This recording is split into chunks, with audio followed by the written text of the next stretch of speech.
আজ দেখো ফ্রিজটা খুলে দেখলাম যে কিছুতে মাছ রয়েছে, তার থেকে আমি দেখো 2-3 পিস মাছ নিয়ে নিয়েছি। এখানে একটা প্যান বসিয়ে দিয়েছি আর ওতে দেখো জল দিয়ে, এখানে এইগুলো ছিল ভোলা ভেটকি মাছ, এর থেকে আমি 3 পিস নিয়ে দেখো কড়াইতে একটু লেবুর রস দিয়ে আর লবণ দিয়ে একটু হলুদ দিয়ে ঢাকা দিয়ে দিয়েছি যাতে মাছটা একটু সিদ্ধ মতন হয়ে যায়। তারপরে দেখো এইখানে আমি কিছু টোস্ট নিয়েছি, নিয়ে আমি এই কাঠবেলুনের সাহায্যে গুঁড়ো করে নিয়েছি। টোস্টের গুঁড়োগুলো খুব ভালোভাবে হয়ে গেছে, মাছটা নামিয়ে নিয়েছি, জলটা ফেলে দিয়ে একটু ঠান্ডা হতেই কাঁটাগুলো ছাড়িয়ে রেখে দিলাম।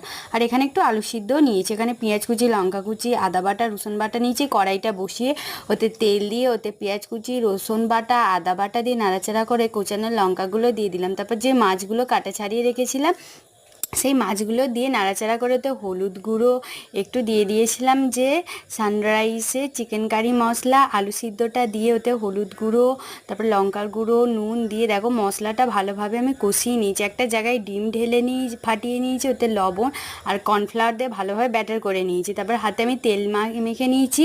আর যে পুরটা রেডি করেছিলাম ওটা সরু সরু আঙুলের মতো লম্বা লম্বা করে টোস্টের গুঁড়ো মাখিয়ে আবার ডবল কোট করে রেখে দিলাম। দেখো এইভাবে দেখো আমি সব কটা প্রায় বানিয়ে নিয়েছি। তারপরে এখানে কড়াইটা বসিয়ে দিয়ে তেলটা যেই হালকা উষ্ণ হয়ে এসেছে তখন আমি দেখো একটা একটা করে ছেড়ে দিচ্ছি। এপিট ওপিট ভালোভাবে উল্টে পাল্টে লাল লাল করে আমি ভেজে নিচ্ছি।